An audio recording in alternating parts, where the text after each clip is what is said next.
Hello दोस्तों, नमस्कार। स्वागत है आपका हमारी इस क्लास में। तो हम शुरू कर रहे हैं एक नई श्रृंखला करंट अफेयर्स की, ठीक, जो कि हमारे सब्जेक्ट से संबंधित है। हमारा यहाँ पे सब्जेक्ट है दोस्तों पॉलिटिकल साइंस, और हमारी इस सब्जेक्ट के अंतर्गत करंट घटनाओं से संबंधित प्रश्न भी पूछे जाते हैं। आप कोई भी एग्जाम दे रहे हो, यूजीसी नेट का एग्जाम हो, असिस्टेंट प्रोफेसर का एग्जाम हो, या तो टीजीटी या पीजीटी नागरिक शास्त्र से जुड़ा हुआ एग्जाम हो, पॉलिटिकल साइंस सब्जेक्ट के अंतर्गत आपसे करंट अफेयर्स से संबंधित प्रश्न भी पूछे जाते हैं।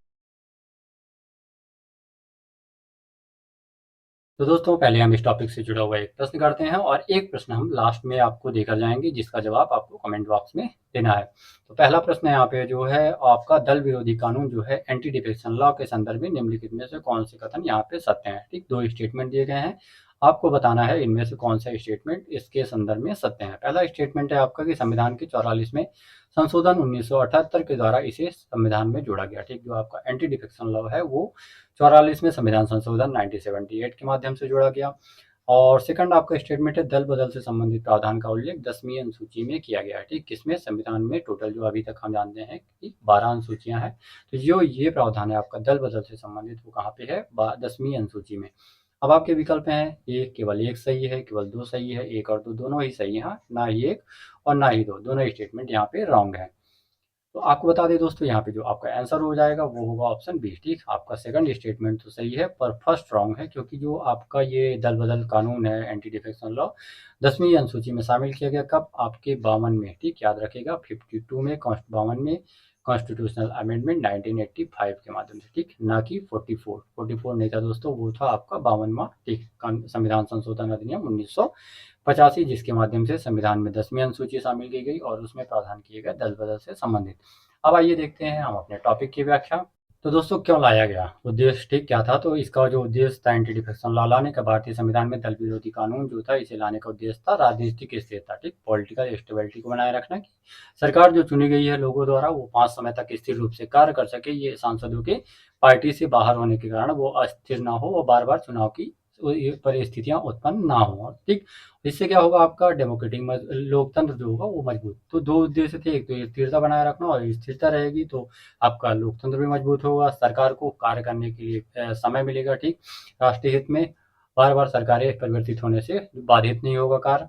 अब ऐतिहासिक पृष्ठभूमि क्या थी? तो वर्ष 1960 से 70 के दशक में ये परिस्थितियां उत्पन्न हुई कि बार बार सांसद और विधायक जो होते, कभी वो एक पार्टी से दूसरी पार्टी में परिवर्तित कर लेते थे। एक ही दिन में वो एक से दो पार्टियां बदल लेते थे। अब स्वाभाविक सी बात है, कोई भी सांसद या विधायक होगा बिना किसी लाभ के उद्देश्य के तो वो पार्टी का में परिवर्तन करेगा नहीं, एक पार्टी से दूसरी किसी उद्देश्य से ही जाएगा। तो इसी को समाप्त करने के लिए ये लॉ लाया गया था, एंटी डिफेक्शन लॉ। कब लाया गया? जैसा कि हमने बताया कि 1985 में। ठीक, 52वें संविधान संशोधन 1985 के माध्यम से इसे लाया गया। इसमें संविधान में एक अनुसूची जोड़ी गई, 10वीं अनुसूची। ठीक, इसमें संशोधन के तहत भारतीय में 10वीं अनुसूची जोड़ी गई, जिसमें दल विरोधी कानून को शामिल किया गया कि इसमें क्या प्रावधान होंगे।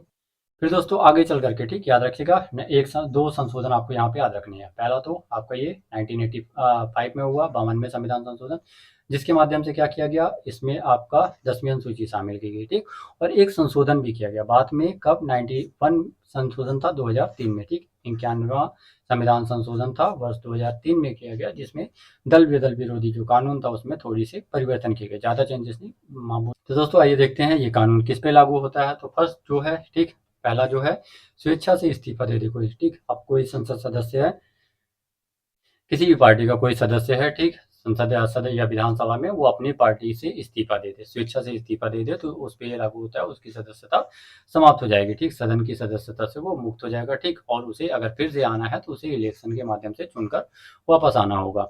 सेकंड है पार्टी द्वारा खिलाफ, ठीक, पार्टी के खिलाफ वोट करना। जैसा कि दोस्तों आपने संसदीय कार्यवाही देखी होगी, तो जब किसी भी विधेयक या बिल पे क्या होता है, मतदान की स्थिति आती है, ठीक, मतदान करना होता है, तब ये जारी किया जाता है कि जो पार्टी का सदस्य है वो पार्टी के नियमों से बाहर जाकर के किसी अन्य पार्टी के सपोर्ट में, ठीक, अन्य पार्टी के सपोर्ट में उस बिल के विरोध में अपना मत ना दे, तो उस कंडीशन में व्हिप जारी किया जाता है और ये बाध्यकारी होता है। ठीक, तो कोई सदस्य सदन में अपनी पार्टी के निर्देशों के खिलाफ जाकर वोट ना करता हो, वोटिंग के समय अनुपस्थित रहता है। ठीक, अनुपस्थित होना भी इसमें शामिल है। और 15 दिनों के भीतर अगर पार्टी उसे माफ नहीं करती है तो उस पर लागू होगा और इस कारण उसकी सदस्यता समाप्त हो जाएगी। ठीक, अगर पार्टी कहती है तो उसका जो अध्यक्ष होता है लोकसभा या विधानसभा, उसकी सदस्यता को समाप्त कर सकता है।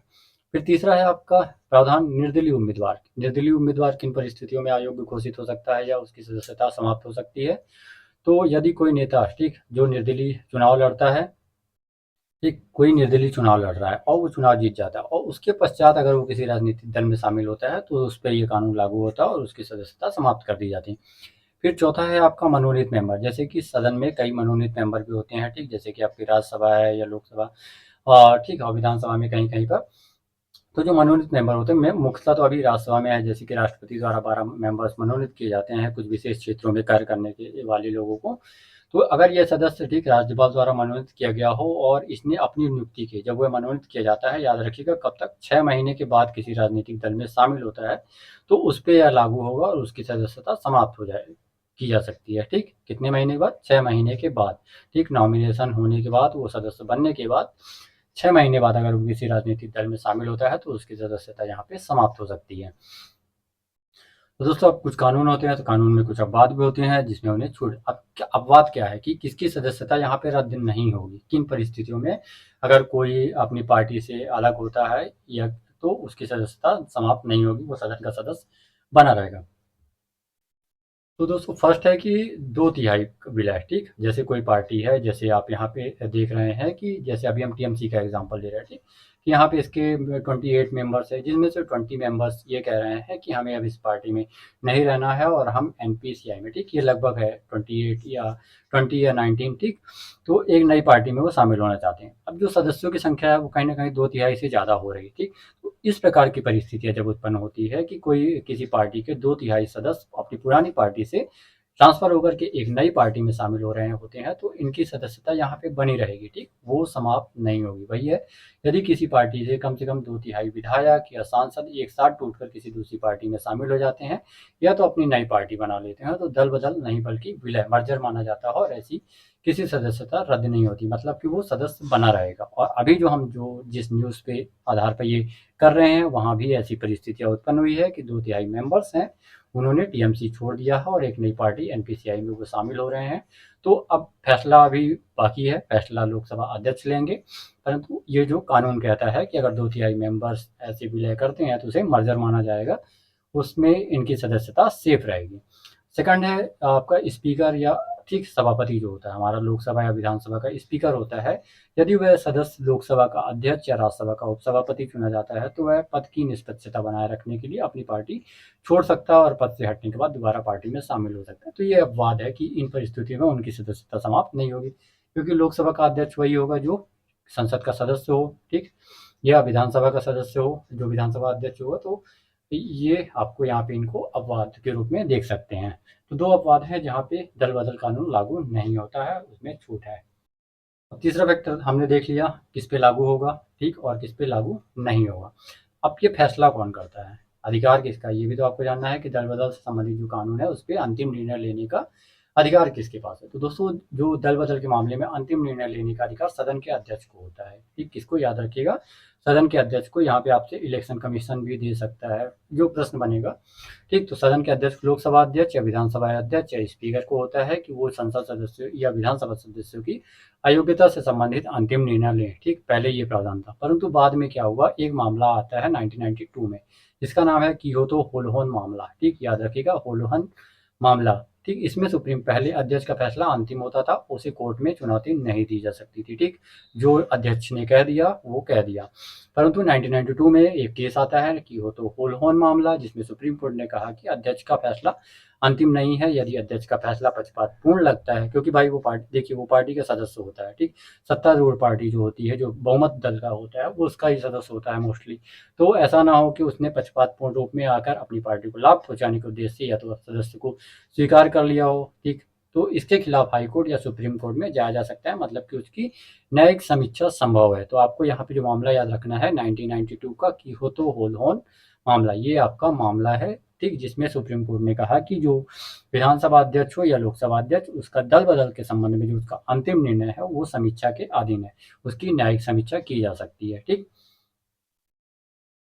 आइए अब इस कानून के, अभी तक हमने क्या देखा, कानून के माध्यम से कौन सदस्य रह सकता है, किसकी सदस्यता समाप्त हो सकती है, किसी अपवाद के रूप में छूट प्रदान की गई है, और इस पे अंतिम निर्णय कौन लेता है, और एक न्यायिक मामला जिसके माध्यम से न्यायिक समीक्षा के रूप में इसे शामिल किया गया। ठीक है, सुप्रीम कोर्ट की जो है उच्चतम न्यायालय अध्यक्षों के फैसलों की न्यायिक समीक्षा कर सकता है। ठीक, अब फायदे क्या हैं इस कानून के? तो राजनीतिक स्थिरता, जैसा कि हमने पहले बताया कि किस उद्देश्य से लाया गया था यह कानून, स्थिरता लाने के लिए। ठीक, राजनीतिक स्थिरता, सरकारें बार बार गिरने से बचती रहें। ठीक, जिससे कार्य हो सके, बार बार नहीं, या तो सरकारें गिरती रहेंगी, चुनाव होते रहेंगे और कोई भी कार्य नहीं हो सकेगा देश के विकास के लिए। जनादेश का सम्मान, जनता ने पार्टी के जिस देखकर वोट दिया था नेता, उसी के प्रति वफादार रहने को मजबूर होते हैं। ठीक, भ्रष्टाचार पर रोक लगाना, पैसों या मंत्री पद के लालच में दल बदलने की प्रवृत्ति इससे क्या होगी, कम होगी। ठीक, इस उद्देश्य से लाया था।